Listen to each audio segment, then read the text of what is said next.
म्हणजे कोण कधी आणि कसं व्हायरल होईल सांगता येत नाही. म्हणजे बघा ना, जवळपास 144 वर्षांनी आपल्या उत्तर प्रदेशातील प्रयागराजमध्ये महाकुंभ मेळ्याचं आयोजन करण्यात आलंय.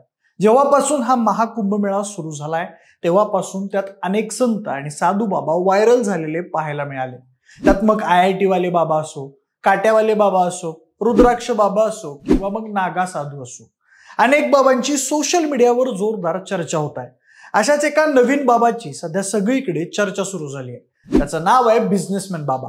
हा बाबा व्हायरल होण्याचं कारण म्हणजे या बाबाने तब्बल 3000 कोटींची संपत्ती आणि त्याचं आलिशान आयुष्य मागे टाकून अध्यात्माचा मार्ग निवडलाय. एवढंच नाही तर असंही म्हटलं जात आहे की या बाबाच्या मागे ही ईडीची पिढा होती. त्यामध्ये त्याचे 500 ते 700 कोटी जप्त केले गेलेत. त्यामुळे या बिझनेसमॅन बाबाची कहाणी सोशल मीडियावर व्हायरल होतीये.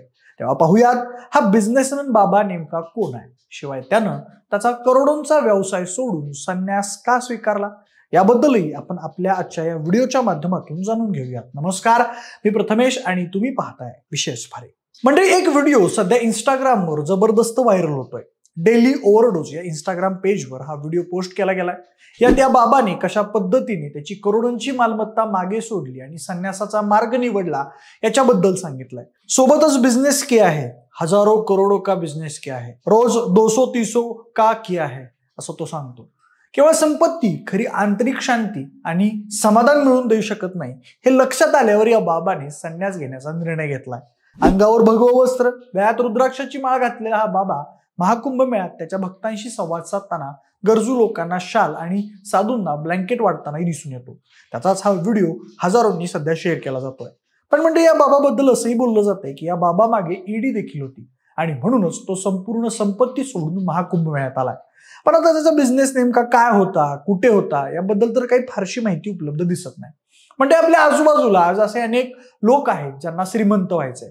त्यासाठी ते जीव तोडून मेहनत करतात, इतकी की स्वतःसाठीही वेळ काढत नाहीत. काही काळाने ते श्रीमंतही होतात, पण श्रीमंत होण्याच्या या धडपडीमध्ये ते आपलं सुखच हरवून बसतात आणि नंतर हरवलेल्या समाधानाच्या शोधात जे मिळवलंय त्याचा त्याग करून वैराग्य धारण करतात. यात त्या बाबाचाही समावेश होतो. म्हणजे या आधी सुद्धा आपण कितीतरी बाबा पाहिलेत जे या कुंभमेळ्यात प्रसिद्ध झालेत.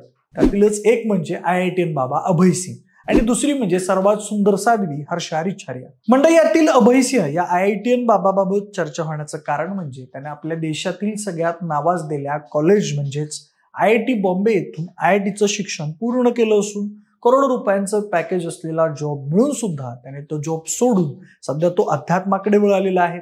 शिवाय काही माध्यमांनी त्याची मुलाखत घेतली असता एकदम अस्खलित इंग्रजीमध्ये त्याने इंटरव्ह्यू दिला आणि त्यामुळे चर्चेत येऊन IITian बाबा म्हणून तो सोशल मीडियावर व्हायरल झालाय. तर दुसरीकडे महाकुंभ मेळ्याच्या पहिल्याच दिवसापासून हर्षा रिछारिया ही सुंदर तरुणी साध्वी म्हणून चर्चेत आली आहे. एक अँकर आणि इन्फ्लुएन्सर असलेली हर्षा ही महाकुंभ मेळ्याच्या पहिल्या दिवशी माध्यमांच्या नजरेस पडली. तिचं सौंदर्य पाहून काही वेळातच ती सोशल मीडियावर सुंदर साध्वी म्हणून प्रसिद्धही झाली. असं म्हटलं तरी वावगं ठरणार नाही की महाकुंभ मेळा हा करोडो लोकांच्या श्रद्धेचं आणि विविध गुणकौशल्यांचं मिश्रण आहे. दरम्यान IITian बाबा आणि सुंदर साध्व्यांच्या चर्चेत येण्यानं सध्या सोशल मीडियावर काही जण असंही म्हणतायत की अलौकिक बुद्धी व सौंदर्य याचंही अनोखं दर्शन या महाकुंभ मेळ्यात झालेलं आहे. म्हणजे यानंतर येतात ते मस्क्युलर बाबा. घारे डोळे आणि धिप्पाड शरीरयष्टी यामुळे हे बाबा कुंभमेळ्यात सगळ्यांचं लक्ष वेधून घेत आहेत. या मस्क्युलर बाबांचं खरं नाव आहे आत्मा प्रेमगिरी महाराज आणि ते जुन्या आखाड्याचे सदस्य आहेत. विशेष म्हणजे ते मूळचे रशियाचे आहेत आणि 29 वर्षांपूर्वी आत्मा प्रेमगिरी महाराजांनी सनातन धर्म स्वीकारला. बातम्यांनुसार हे मस्क्युलर बाबा आधी एक शिक्षक होते, पण नोकरीच्या दरम्यान मनशांती हरवल्यानं ते चिंताग्रस्त होते. पुढे त्यांनी मनशांती आणि स्वच्या शोधात नोकरीवर लाथ मारली आणि नोकरी सोडल्यानंतर सनातन धर्म स्वीकारून आपलं जीवन अध्यात्मासाठी समर्पित केलंय. आता ते नेपाळच्या काठमांडूमध्ये एका आश्रमात राहत आहेत. आत्मा प्रेमगिरी महाराजांची उंची 7 फूट असून ते एक उत्तम कुस्तीपटू देखील होते असं कळत आहे. विशेष म्हणजे त्यांची भारदस्त शरीरयष्टी, लांब केस आणि निळे डोळे पाहून अनेक जण त्यांची तुलना महाभारतातील चिरंजीवी योद्धा अश्वत्थामाशी करत आहेत. म्हणजे यानंतर नंबर लागतो तो रुद्राक्ष बाबा यांचा.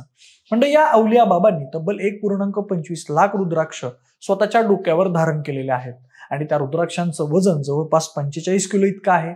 मूळच्या पंजाबच्या असलेल्या या रुद्राक्ष बाबांचं खरं नाव आहे गीतानंद महाराज. रुद्राक्ष बाबांनंतर आहेत चायवाले बाबा. दिनेश स्वरूप ब्रह्मचारी हे त्यांचं खरं नाव आणि ते एक महान तपस्वी आहेत.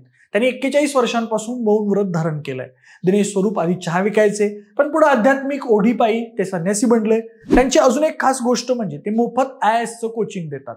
पोरापोरींनी अभ्यास करून नागरी सेवांमध्ये जावं अशी त्यांची इच्छा आहे. म्हणजे यांच्या व्यतिरिक्त काटेवाले बाबा, श्री व्यासानंदगिरी महाराज अनेक साधू या महाकुंभ मेळा दरम्यान प्रसिद्ध झालेत. म्हणजे ज्या महाकुंभ मेळ्यात हे साधू फेमस झाले तो महाकुंभ मेळा समुद्र मंथनाशी संबंधित आहे. हिंदू धर्माच्या मान्यतेनुसार समुद्र मंथनातून निघालेला अमृत कलश मिळवण्यासाठी देव आणि दानवांमध्ये युद्ध झालं.